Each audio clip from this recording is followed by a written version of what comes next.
अब तो ये लाडली बहनाएं बैठी है। जब हमने लाडली बहना योजना चालू की थी 1000 से 2023 जून में योजना चालू हुई। हमारी सरकार बनने के बाद धीरे धीरे करके लगातार लाडली बहनाओं के लिए भी हम राशि बढ़ा रहे हैं। जब बहनों को राशि देने की बात आती है तो कांग्रेसी कहते हैं क्यों पैसे बढ़ा रहा हो। लाडली बहना दारू पी जाती है, शराब पीती है, अरे शर्म नहीं आती है माता बहनों के लिए इतनी गलत भावना रखते हुए। आप बताओ माता बहने, याद रखना कांग्रेसियों ने आपको ये शब्दों के माध्यम से गाली दी है, आप भी हिसाब पक्का रखना। आने वाले 28 में आपने 23 में घर बिठाया था, फिर उनको घर बिठाना। माता बहने बताएगी तुमको गाली बकने का परिणाम क्या होता।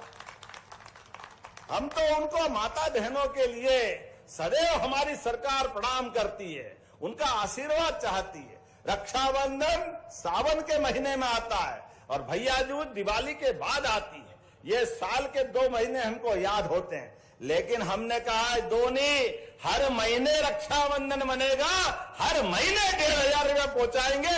ये हमारी सरकार का काम, हर महीने 1500 रुपया महीना। अरे बहनों के हाथ में पैसे जाते हैं, वो पूरे घर परिवार के काम आते हैं। बहनें अपने जीवन में कभी पैसे को व्यर्थ नहीं जाने देती। बहनें तो जीवन में अपने घर में बड़े बूढ़े जवान सबके लिए अरे प्रेम से खाना भी बनाती है। और कभी कभी हमको ध्यान में नहीं देता, अब बड़े हो गए तो ध्यान में आया कि माँ ने बड़े प्रेम से खीर बनाई और खीर खाते खाते हम भूल ही जाते हैं, एक कटोरी और माँ के लिए बचा ही नहीं।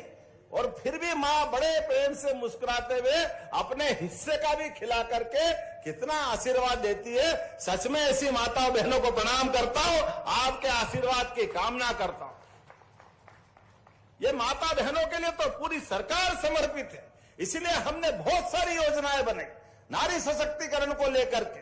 हमारी सरकार यशस्वी प्रधानमंत्री के नेतृत्व में लखपति दीदी योजना, लखपति ड्रोन दीदी योजना और सभी प्रकार की रजिस्ट्रियों में भी 2% की छूट। बहनों के लिए अब आगे बढ़ो, अभी तो आप नगर पालिका पार्षद अध्यक्ष बन रही हो, आने वाले 2029 के बाद लोकसभा विधानसभा में भी बहनों को आरक्षण मिलने वाला है। ये आने वाला समय